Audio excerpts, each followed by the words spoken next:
What must soften, split, or break inside you in order for something larger than your familiar identity to appear? Jung called that long arc individuation. The alchemists called it nigredo, followed by rubedo.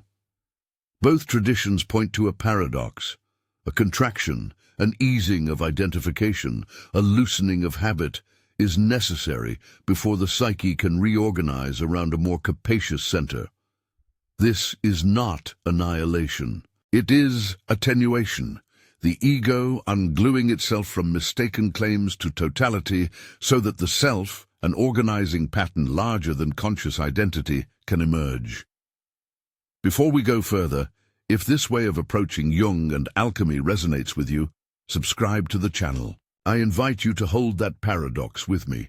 We will treat alchemy as a laboratory metaphor, Jung as our clinical cartographer, and the 7 hermetic principles as lenses, practical, symbolic, and psychological, through which the mechanics of ego attenuation become visible.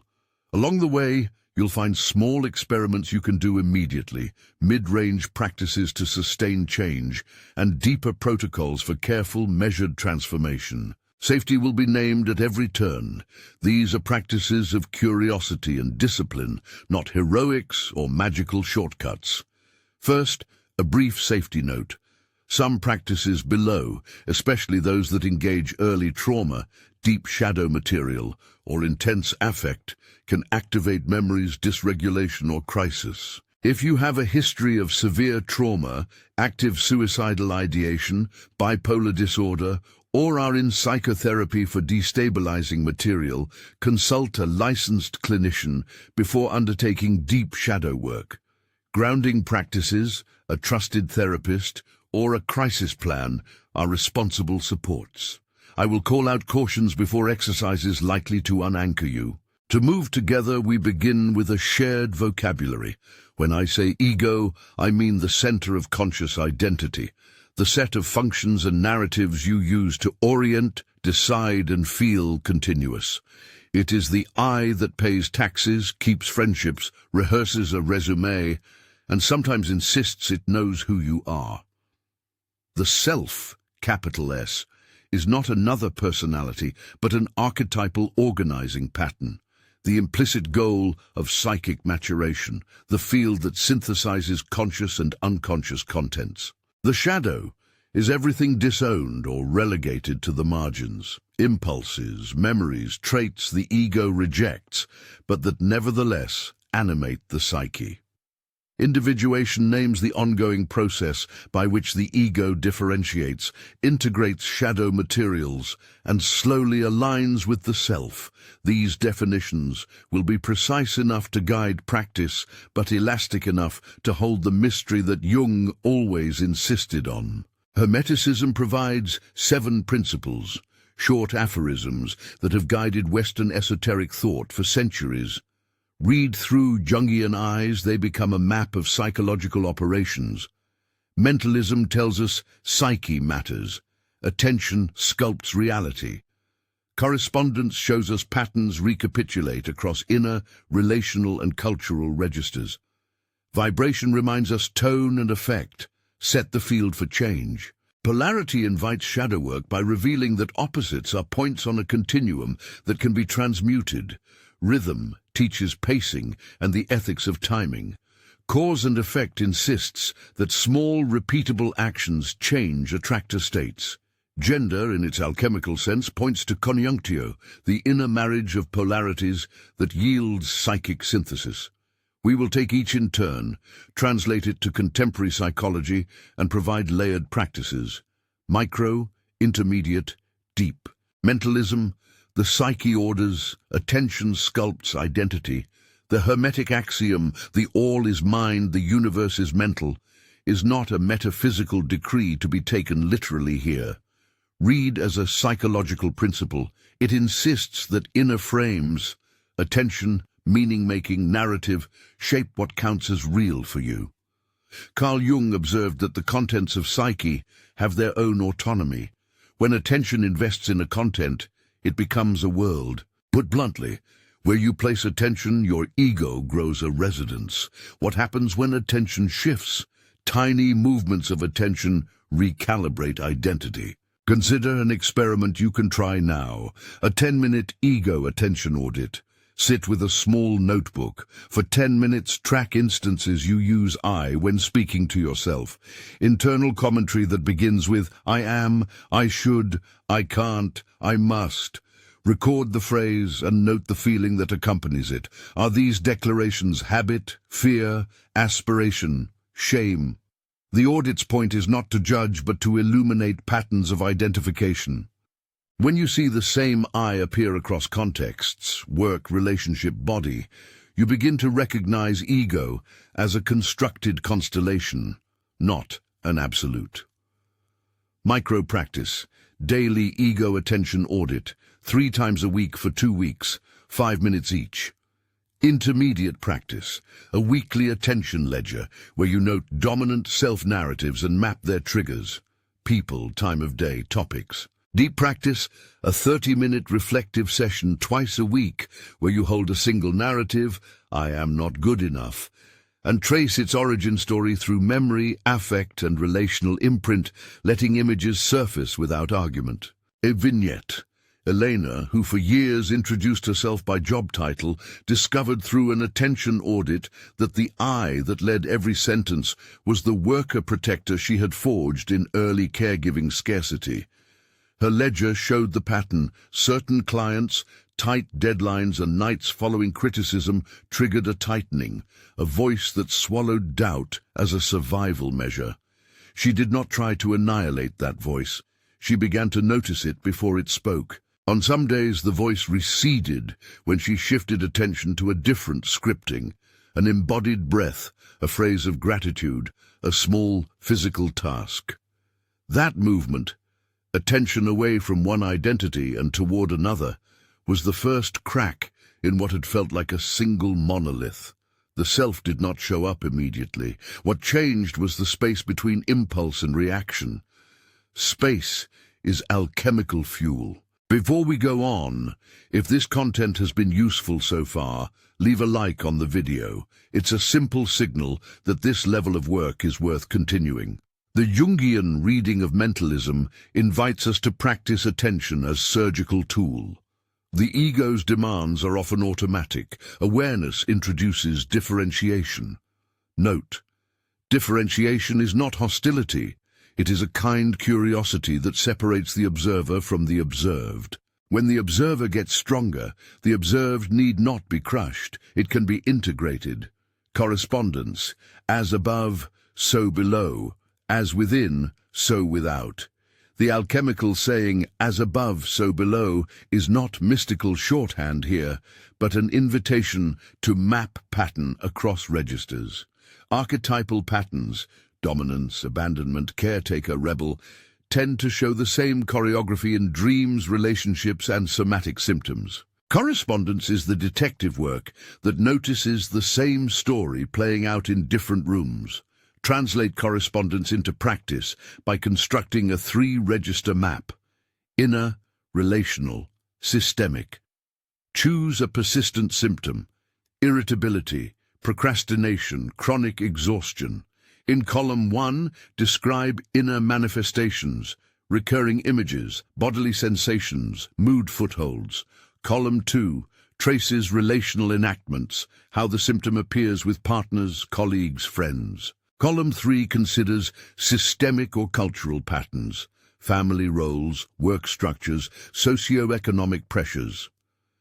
The exercise's aim is to see the symptom not as a failing of character, but as a signal threaded through multiple levels. Micro-practice, a 15-minute journaling session where you pick one recurring reaction from the week and map it across the 3 registers.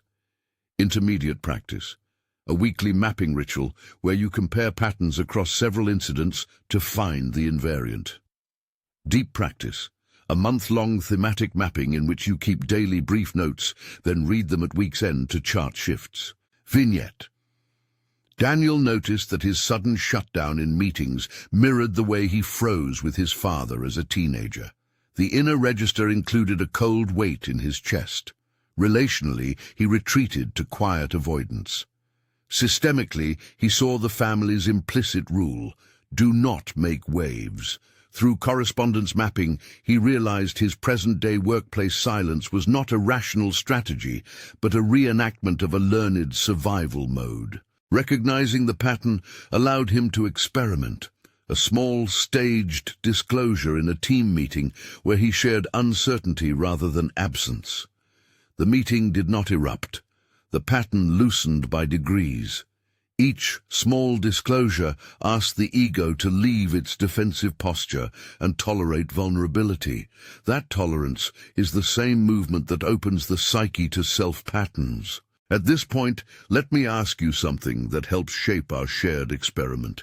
If the word ego landed like a question or a weight for you, type one word in the comments naming your current relationship to it.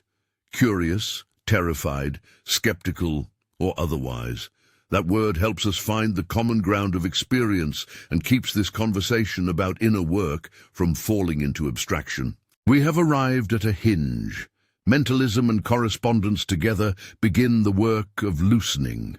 Attention teaches differentiation. Mapping reveals repetition. Both are preparatory alchemical work. Early-stage nigredo, the blackening when the familiar must be confronted. But confrontation without effect regulation tends to overwhelm. This is where vibration enters. Vibration is often misunderstood as a New Age catchword.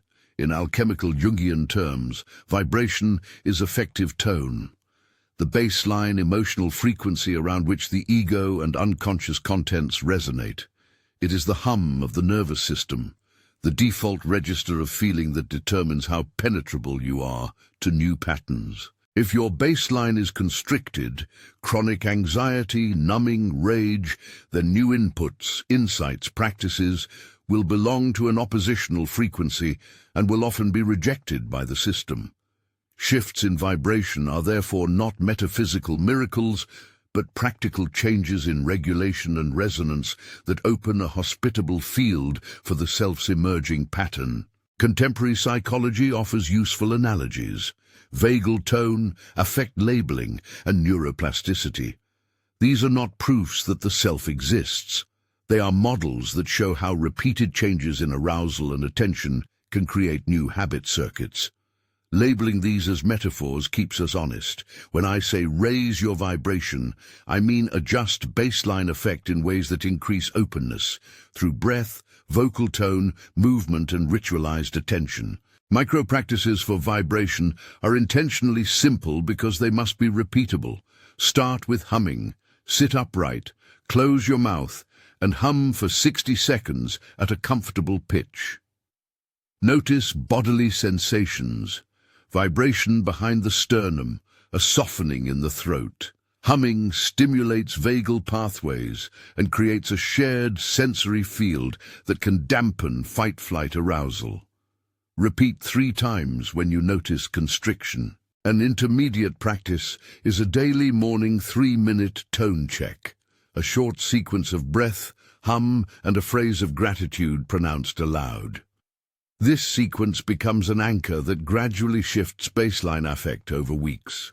A deeper intervention, still cautious and within safe parameters, is a 5-minute resonance practice combining movement, humming, and a rhythmic walk.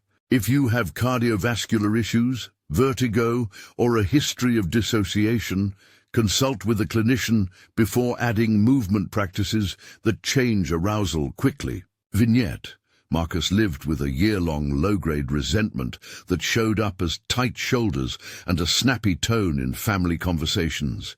He was skeptical of vibration language, but willing to experiment. He committed to humming twice a day and a 5-minute walk with an anchoring phrase, "I'm learning to be larger than my reaction." After 3 weeks, family dinners still had friction, but Marcus noticed a wider gap between irritatory thought and reactive speech. He could feel the old pattern like a knot. The humming loosened the knot's threads enough for him to attend to them without being pulled down. This change did not eliminate his grievances. It allowed him to tolerate them, to inquire into what they wanted. Toleration is the groundwork of integration. A brief scientific aside, labeled firmly as an analogy, helps keep expectations calibrated. When studies speak of vagal tone or heart rate variability improving with practices like breathing and humming, they show correlational improvements in regulation. These correlates do not imply spiritual guarantees. They indicate that repeated small activities can change physiological patterns connected to mood and reactivity. We use them as practical levers, not as mystical proof. Before I offer a structured practice that combines attention and vibration, a caution. Practices that intentionally move affect can surface trauma. If humming or breathing triggers a surge of panic, stop and ground. Place feet on the floor, focus on a concrete sensory object, a mug, a window, and contact a clinician if the pattern persists. These practices are experimental. Keep them small and reversible. Here is a concise, layered exercise that merges mentalism, correspondence, and vibration, suitable for early-stage integration. It is designed to be short, measurable, and repeatable. First, micro-layer, 5 to 10 minutes. Begin with an attention audit for 2 minutes. Notice the most present I thought. Label it silently. I am noticing the worker voice. Then hum for 60 seconds, feeling resonance in the sternum. End by writing a single line. Today I noticed. Repeat this sequence each morning for 7 days. Measure fidelity by the number of days practiced and by a one-line narrative of change at week's end. Second, intermediate layer, 20-30 minutes twice a week. Use the 3-register mapping for a recurrent pattern. Begin with 5 minutes of soothing humming to bring effect into a workable range. Journal across inner, relational, systemic registers for 15 minutes, then close with 2 minutes of breath hold and grounding. Review ledger entries weekly. Third, deep layer, 1 60-minute session monthly. Under guidance or with a clear safety plan, perform a 60-minute synthesis session. 20 minutes of reflective mapping, 20 minutes of guided somatic regulation, humming, breath, gentle movement, and 20 minutes of narrative integration, writing a short parable or image that captures the shift. If this surfaces intense material, pause and seek professional support. Marcus's opening of space through humming and tiny shifts in attention demonstrates a principle. Small, regular perturbations in affect and attention create new attractor states in the psyche. Over time, these attractors can support the formation of a self-orbit, an organizing center that feels like steadiness amid drama. Yet we are still early in the work. Vibration practices ready the field, they do not complete the transmutation. A question to carry forward. How does one keep the ego from recoiling when the field changes? The answer is rhythm, timing and pacing that honors the system's limits.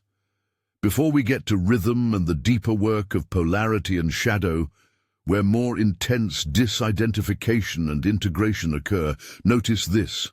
The alchemical furnace does not accelerate by forcing. It requires measured heat, occasional stirring, and patient observation. Breaking too quickly is dangerous. Breaking too slowly can calcify patterns. You may find now that a small patience has been developing, a new capacity to sit with a frictional feeling without identifying with it. That is the precise movement we are cultivating, not annihilation of the ego, but attenuation, differentiation, and increasing capacity for presence. In my next section, we will trace polarity and shadow work, how opposites become the material for synthesis, and how safe, graded polarity sliding can transmute rigid identifications into integrated tension. For now, take your ledger, review the last week's entries, and notice one recurring I that you can hold with softer attention tomorrow. If it feels manageable, hum for 60 seconds, then write one sentence about any change. This small fidelity is the beginning of an experimental discipline, the laboratory of inner alchemy. We will pause here before entering the deeper shadow work, with the space between us charged by a question. Can you imagine the self, as a pattern that emerges when attention loosens its grip on any single identity? If so, the next steps will show how to work ethically and effectively toward that emergence, integrating courage, curiosity, and a scaffold of practices that respect the nervous system and relational realities. Polarity and shadow, how opposites become raw material for synthesis. Polarity is the place where the psyche reveals its seams. Where vibration and attention have given us some space, polarity shows us the charged edges, the poles we habitually inhabit or avoid. Jung said that the unconscious often presents itself in contraries, and alchemists taught that opposites must be brought into intimate contact if transmutation is to occur. This is not a romantic idea of reconciliation. It is a practical method for converting unintegrated energy into a new psychic form. The shadow is the reservoir of those disowned poles. Tenderness, where we present hardness. Envy, where we claim superiority. Vulnerability, where we wear armor. The task is to slide along the polarity, to feel the other side without collapsing into it or turning away. A clinical frame first. Polarity work can surface shame, grief, or rage. It should be staged, not thrust. If you have a history of severe trauma, dissociation, or ongoing psychiatric instability, do this work with a licensed clinician. Keep grounding practices and a short safety plan at hand. The aim of polarity work is differentiation, not to dissolve identity, but to loosen its monopolies. Begin with a short explanatory experiment you can try safely in 5 minutes. The polarity slide. Sit quietly and identify 2 opposing stances you recognize in yourself. For example, perfectionist, letting go, caretaker, rebel, competent, inadequate. For 2 minutes, allow yourself to move gently toward the first pole. Notice posture, images, breath, the inner voice. Label it. Here is the perfectionist. Then shift attention to the opposite pole for 2 minutes. Adopt softer posture. Imagine the cost of perfection slipping away, and label it. Here is the part that would rest. Alternate once more, and then close with a 60-second breath to consolidate. The point is not to become the opposite. It is to feel the oppositional field and let the felt sense inform your relation to both. Micro-practice the polarity slide 3 times a week. Each session 5 to 8 minutes. Keep a one-line note afterwards. Today I noticed intermediate practice, inner dialogues. Choose a persistent tension. Say how you respond to feedback. Write a 5-minute monologue in the voice of the dominant pole. I must be right. Then for 5 minutes, write in the voice of the disowned pole. I'm afraid of being exposed. After both monologues, spend 3 minutes leading a short conversation on the page where each side asks one question of the other and answers. Finish with a grounding exercise. Name 3 things in the room and rest 5 breaths. Do this weekly for a month and review ledger entries. Deep practice, graded role play with witnesses, under safe conditions, either with a therapist, a trained practitioner, or a trusted partner. Set a 30 to 45-minute session where you enact a dialogue between poles. Use clear time limits, 5 minutes per voice, with an agreed signal to pause. After each exchange, both parties name physiological sensations for 1 minute only, no interpretation. End the session with 30 seconds of mutual regard. Each party acknowledges the other's survival intention. This format keeps the work contained and respects the psyche's need for structure. A vignette. Priya's polarity was provider-seeker in her family story. Providing equaled love, seeking equaled selfishness. For years she oscillated, public competence, private exhaustion. When she tried polarity sliding, she first met a burning shame in the seeking pole, fear that to ask for time was to risk abandonment. The inner dialogue practice allowed her to hear that the seeking part simply wanted the chance to learn, not to hurt others. The role play, done in therapy, let her speak for both poles aloud. The witness acknowledged that both sides were trying to preserve her safety. The result wasn't instant fusion. It was relief that the parts could coexist without annihilating each other. Over months, her relationships shifted. She asked for small favors, sometimes accepted refusal, and did not immediately construe refusal as catastrophic. Her ego had been asked to loosen its claim that it alone knew how to survive. That loosening created room for a more nuanced self-orbit. A guiding principle with polarity and shadow work is containment. Imagine you are heating a crucible. Too much heat too quickly risks shattering. Too little keeps the material inert. Containment means time limits, grounding procedures, and an exit cue. Before any session that goes beyond 10 minutes into shadow material, check in with baseline safety markers. Have you slept adequately? Are you in a private but safe environment? Is there someone you can contact if needed? If the session yields sensations of dissociation, severe panic, or suicidal ideation, stop and contact emergency or your clinician. Technique: the safe naming protocol. When a shadow figure arises, an intrusive image, repetitive shame phrase, or sudden surge, use 3 sequential stabilizers: sensory anchor, hold a textured object; naming, out loud, this is the shame voice; and breath count, exhale to 5. Repeat until arousal decreases. This protocol teaches the ego observer that shadow material can be met with pragmatic tools rather than punitive reactions. Polarity practices also benefit from micro-rituals that make the invisible visible. One useful scaffold is the 2-cup exercise, a symbolic, contained ritual. Take 2 identical cups. Label one for the dominant pole, the other for the disowned. Sit with each cup for 1 minute. Hold the dominant cup and describe the pole in a single sentence. Place it down. Hold the disowned cup and do the same. Then gently pour a little water from one cup into the other and notice the sound, the movement. This physical transfer is a small, safe enactment of transference between poles. Finish by setting both cups together and breathing 3 slow breaths. No supernatural claims, just symbolic reorientation that helps memory and somatic patterning align. Ethics: avoid using polarity work to justify harmful behavior. Integration means toleration and reorganization, not to license aggressive impulses or to excuse neglect. Polarity sliding should increase responsibility, not diminish it. From polarity we move to rhythm, how pacing protects and accelerates transformation. Rhythm and timing, the alchemy of patience. If polarity is the raw chemical, rhythm is the timing of heat, the pattern of when to move and when to rest.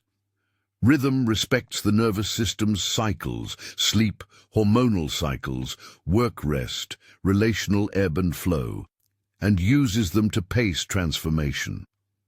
The Hermetic principle of rhythm warns against extremes and teaches a return and release method. Jung's clinical intuition recognized that sudden confrontations can provoke regression. He favored staged exposure, reflective incubation, and cyclic integration. Rhythm is the ethics of pacing. Begin by charting an ordinary week. This is a data collection, not a self-judgment exercise.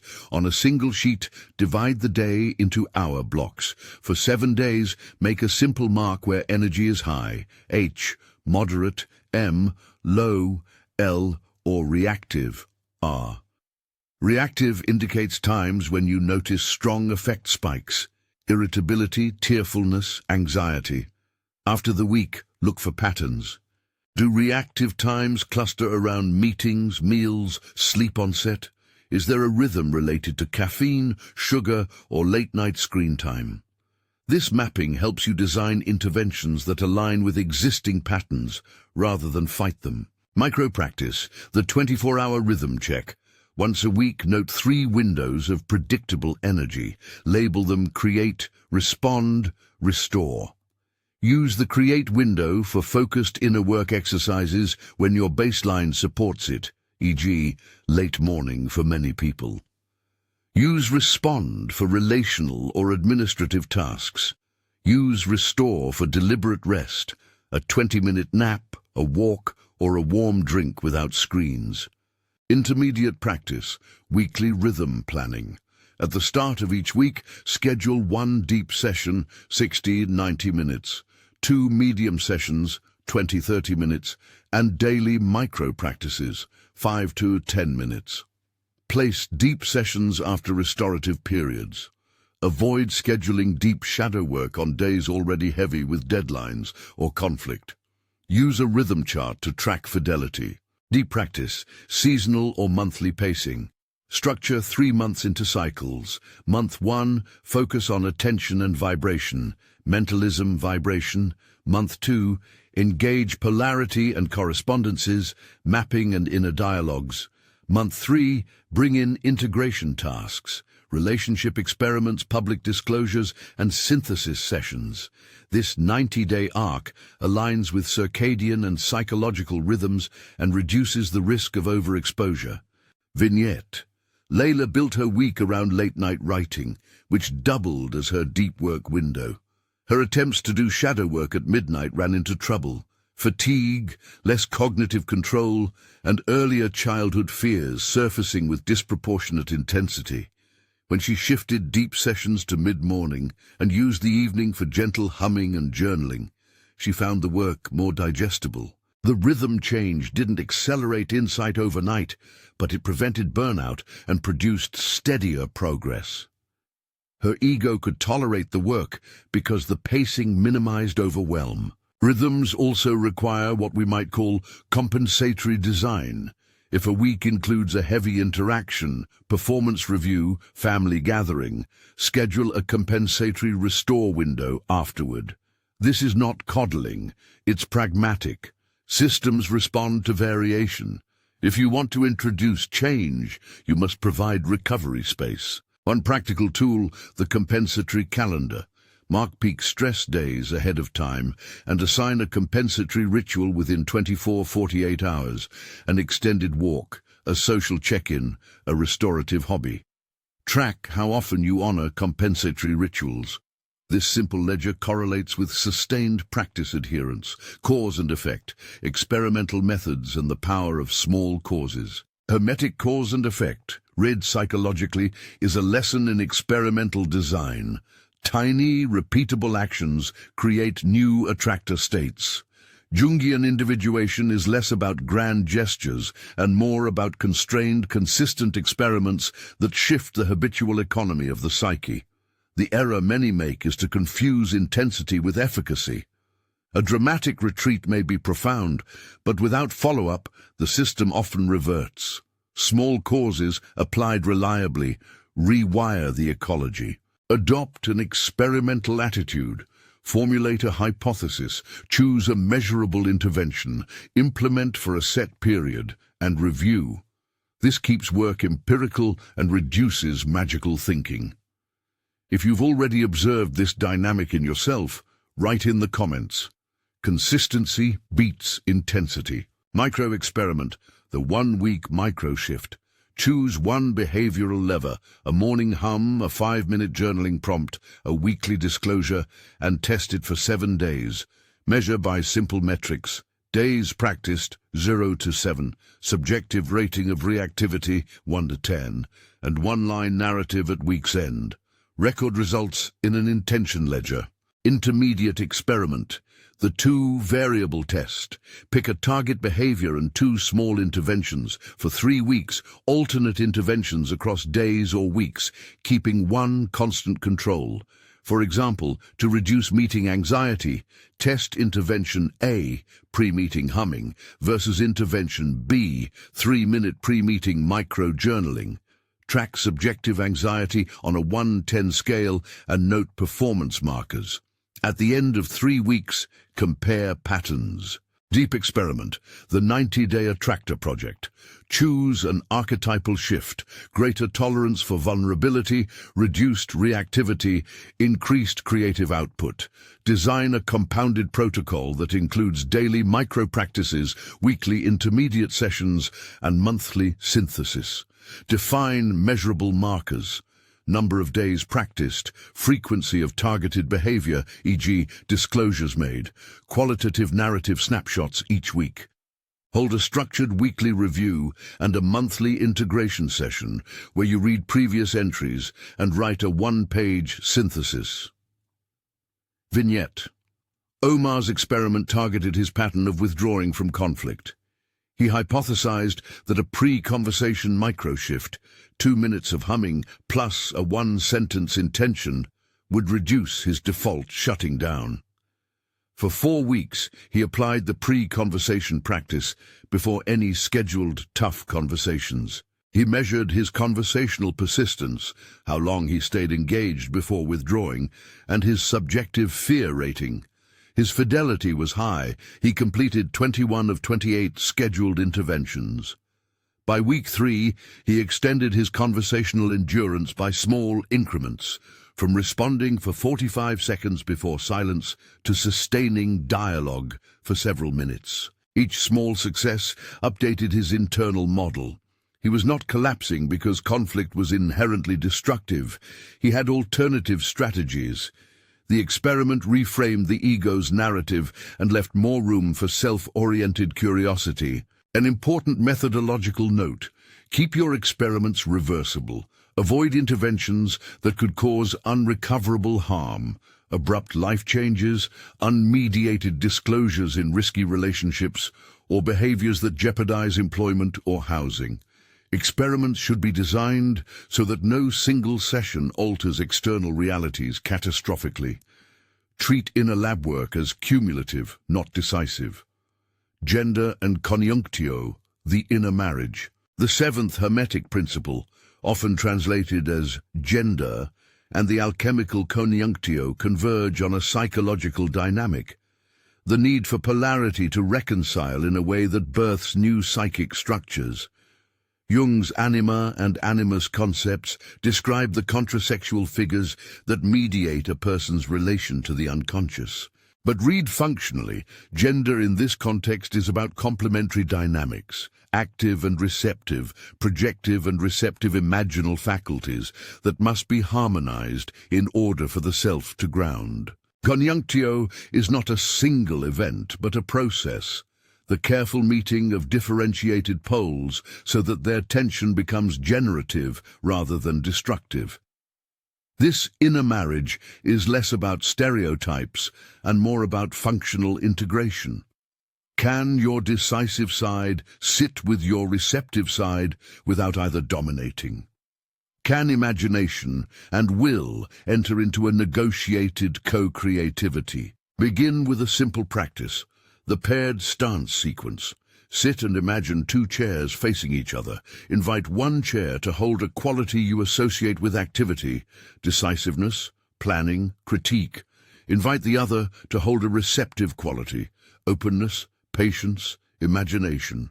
Spend 3 minutes speaking from the active chair, then 3 minutes from the receptive chair. Afterward, write a short sentence describing the tone each voice had and one thing each asked the other. This fades gender into a practical negotiation. Micro-practice, daily paired stance, 5 minutes, alternate which chair initiates. Note subtle shifts in tone and language. Do your active statements become less rigid? Do your receptive images gain specific practical edges? Intermediate practice, integrative pairing blocks.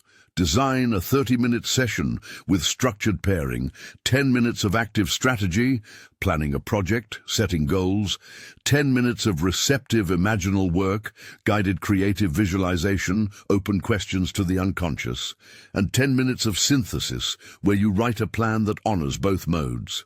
Repeat weekly. Deep practice. The conjunctio session. Under attentive support, spend a 90-minute session exploring a life paradox. One that pulls you toward competing directions, e.g., intimacy versus autonomy.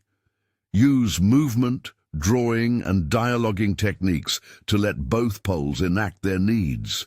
The practitioner or witness helps anchor the exchange, preventing collapse or flight. Follow this with a compensatory restore window. Vignette. Rowan struggled with the inner split that Jungians often recognize as animus-inflected, an overinvestment in control and a denigration of emotion. Her conjunctio practice began with pairing blocks. She planned projects decisively, but then held a receptive imaginal hour where she let images emerge without editing. Over months, she noticed that her plans began to include margins for rest and improvisation. The inner marriage did not remove the need for decision-making. It changed the tone of her decisions. They were less militant and more curious. The self, in nascent form, showed as a steadier organizing field capable of holding contradiction. Conjunctio also implies relationship ethics. Inner integration modifies outer behavior. Your relational stance becomes less reactive, more capacious. Beware of romanticizing this. Raw integration does not grant moral elevation. Practice humility. Integration often reveals previously denied harms one has caused. Use integration to repair and to take ethical responsibility. Synthesis, mapping the 7 principles onto an alchemical sequence, nigredo to rubedo, and a scaffolded 30-90-day plan. We began with mentalism and correspondence, moved through vibration, polarity, rhythm, cause and effect, and conjunctio. The pattern that emerges maps onto the alchemical stages Jung often referenced: nigredo, blackening, descent, confrontation; albedo, whitening, clarification, purification; and rubedo, reddening, synthesis, emergence. This is not mystical jargon. It is a useful roadmap for pacing practices and expectations. Nigredo, the stage of recognition and confrontation. Mentalism and correspondence are primary here. You begin to see how attention constructs identity and how patterns repeat across inner, relational, and systemic registers. Practices include ego attention audits, 3-register mapping, and initial polarity slides. The affective field can be constricted and reactive, so vibration practices are introduced early to modulate arousal. The aim of nigredo is not catharsis for its own sake, but to extract data. Which narratives maintain the ego's continuity? Albedo, the stage of clarification and purification. Here, vibration, polarity sliding, and rhythming deepen. You practice toleration, refine regulatory habits, and begin to entertain the existence of a more capacious organizing pattern. Active integration practices, inner dialogues, paired stances, integrative pairing blocks help refine the relationship between poles. Cause and effect experiments become systematic. You learn to design micro-tests and accumulate evidence. The self's outlines may flicker, moments of presence, consistent enough to notice when they unspool and respond. Rubedo, the stage of synthesis and new pattern formation. Conjunctio is central here. The ego has attenuated through repeated differentiation and now participates in a larger pattern rather than monopolizing it. Behavioral markers may include steadier responses to stress, increased tolerance for ambiguity, and relational choices aligned with broader values rather than immediate defensive scripts. This stage is not the end of work, but a qualitative shift. The self functions as a generative center rather than a distant ideal. A 30-day starter plan designed for safety and measurable momentum. Week 1. Observation and baseline. Daily, 5-minute ego attention audit each morning, end-of-day 1-line narrative. 3 times this week, 60-second humming practice in moments of constriction. 1 20-minute session, 3-register mapping on a persistent symptom. Daily fidelity metric, record practice days, 0-7, 1-line narrative each evening. Week 2, regulation and polarity. Daily, polarity slide, 5 minutes, targeting 1 recurring tension. 3 times this week, paired stance sequence, 5 minutes. 1 30-minute session, intermediate inner dialogue, 2 monologues plus 3-minute conversation. Weekly review, compare ledger entries for signs of reduced reactivity. Week 3, experimental interventions. Implement a 1-week micro-shift. Choose a target behavior and test one small intervention daily, humming plus intention before stressful encounters.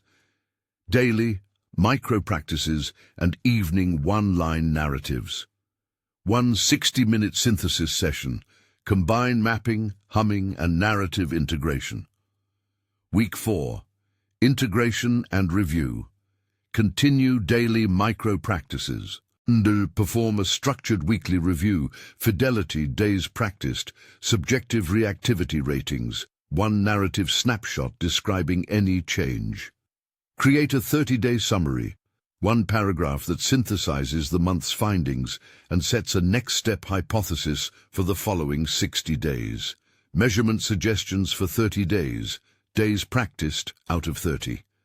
Mean subjective reactivity, 1-10 scale, weekly. Number of behavioral experiments completed.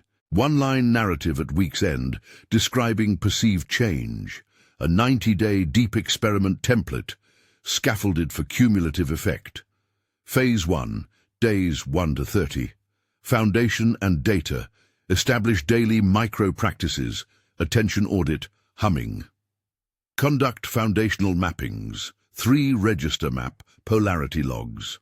Weekly reviews and compensatory rhythm planning. Phase 2, days 31-60. Targeted interventions. Choose 2 behavior targets informed by Phase 1 data. Run alternating interventions, 2-variable test, across 4 weeks. Increase intermediate sessions to twice weekly. Monthly integration session at day 60. Phase 3, days 61-90. Conjunction and synthesis. Shift toward conjunctio practices. Integrative pairing blocks, role play with witness, and an extended 90-minute integration session with a trusted practitioner. Measure outcomes, stability of reactions, frequency of targeted behaviors, narrative snapshots. Prepare a 90-day synthesis, a 1-page narrative describing ego attenuation markers and emergent self-features. Measurement protocol across 90 days. Weekly fidelity score, 0.7. Weekly reactivity mean 110. 3 relational tone markers, ease of disclosure, tolerance for feedback, capacity to stay engaged. Monthly narrative snapshots, 1 paragraph per month. Templates and ledger examples, narrated, not provided as files. Intention ledger, daily. Date. Micro-practices completed, YN. Biggest I phrase noticed, 1-line narrative of change. Reactivity rating, 1 to 10. Compensatory practice used, YN. Weekly review template, 20 minutes. Days practiced. Average reactivity, 2 incidents where pattern shifted. 1 experiment result. Plan for next week. Small, specific, reversible. Monthly synthesis, 30-45 minutes. Summary paragraph of progress. Key patterns discovered. Relationships affected. Ethical adjustments needed. Next month's focused hypothesis and 3 small tests. Sample ledger entries, stylized from vignette voices. Eleanor. Week 2 entry. Micro-practices, 5-7 days. Biggest I phrase, I must not look weak. 1 line. I noticed the worker voice first thing today and let it sit. I still completed my tasks but with less edge. Reactivity. 4. Compensatory practice. Evening walk. Marcus, day 18. Micro-practices, humming twice. AM, PM. Biggest I won't be heard. 1 line. Humming before dinner softened the snap. I spoke more slowly. Reactivity. 3. Compensatory, called a friend, Omar. Week 4, experiment. Fidelity. 6-7, pre-conversation practice. Conversational endurance increased from 245s to 2 min. Reactive rating reduced from 7 to 5. Narrative. Small rituals before conversations felt like armor that wasn't armor. Safety reminders woven through the plan. If any practice provokes intense dissociation, panic, or recurrent suicidal thoughts, pause and contact a clinician. Keep the experiments reversible and bounded. Use grounding techniques and trusted supports. Extended guided practices, descriptions with timing and safety frames. 1. The 10-minute synthesis sequence, 10 minutes. Purpose: to integrate attention, vibration, and a quick polarity check. Steps: 2 minutes of ego attention audit. Notice the main I thought. 2 minutes hum at comfortable pitch. 3 minutes polarity slide focusing on the most salient tension. 2 minutes of writing a one-line narrative. 1 minute of grounding, feet on floor. Name 3 things. Safety: if images or panic surge, stop after hum and practice grounding only. 2. The 20-minute paired integration, 20 minutes. Purpose: practice deliberate conjunctio between active and receptive modes. Steps: 5 minutes active planning, bullet points. 5 minutes receptive imagery, eyes closed, imagining a scene that represents care. 5 minutes written dialogue merging both. 3 minutes humming, 2 minutes closing breathwork. Safety: keep the imagery gentle. If it triggers intense emotion, reduce time to 3 minutes for imagery. 3. The 30-minute mapping and movement, 30 minutes. Purpose: combine mapping and somatic regulation. Steps: 10 minutes 3-register mapping on a recurring symptom, 10 minutes gentle movement, walk, stretching, with 60-second hum every 3 minutes, 10 minutes writing a parable that captures the pattern. Safety: for those with dizziness or cardiovascular concerns, skip the movement or replace with seated movement. 4. The 60-minute synthesis session, 60 minutes monthly. Purpose: deep day integration, combining mapping, somatic regulation, and narrative closure. Steps: 20 minutes reflective mapping, 20 minutes guided somatic practice, breath humming, gentle interoceptive scanning, 20 minutes narrative integration, write a short parable, image, or letter to the parts. Safety: do this only when you have 24 to 48 hours of low external stress and a support person if intense material arises. 5. The witnessed conjunctio, 45 to 90 minutes with practitioner. Purpose: an intensive integrative ritual with containment and ethical boundaries. Steps: 10 minutes check-in and safety planning, 20-40 minutes enacted dialogue or role-play with time limits, 10-20 minutes somatic resourcing, 10 minutes debrief and next step planning. Safety: must be done with a trained therapist or a person agreed upon as a safe witness. Establish an exit cue before starting. A word on archetypal images and creativity. Writing parables or creating images is not fluff. It externalizes and objectifies inner material in a way the ego can handle. Jung used active imagination for this very reason. The unconscious can be dialogued with through symbolic mediums, but avoid using creative practices as substitutes for clinical work when trauma surfaces. Ethics and integration in relationships. Inner change creates ripples. As your responses shift, others will notice. Your emerging capacities are not free of responsibility. Use integration to repair past harms where appropriate. If your inner changes lead you toward relationship decisions, staying, leaving, confronting, test those decisions with external advisors and practical risk assessments. Do not treat inner clarity as a license for impulsive life changes. Vinyl synthesis. What does ego attenuation feel like practically? Ego attenuation is the gradual loosening of exaggerated identifications that monopolize attention. Practically, it shows as moments. You notice a must, and instead of launching into habitual action, you pause. You feel a shy presence that was previously overshadowed by an anxious script. You tolerate an uncomfortable emotion without instantly acting it out. These are not dramatic epiphanies, but small expansions in the gap between stimulus and response. The self-submergence is the coherence that sometimes lights in those gaps, an organizing pattern that feels steadier and more capacious. Not necessarily ecstatic, but more spacious. Here are a few behavioral markers to watch for as index measures of attenuation and emergent self-patterning. Increased latency, a longer pause between stimulus and habitual reaction. Narrative flexibility, fewer absolute I am statements and more conditional exploratory language.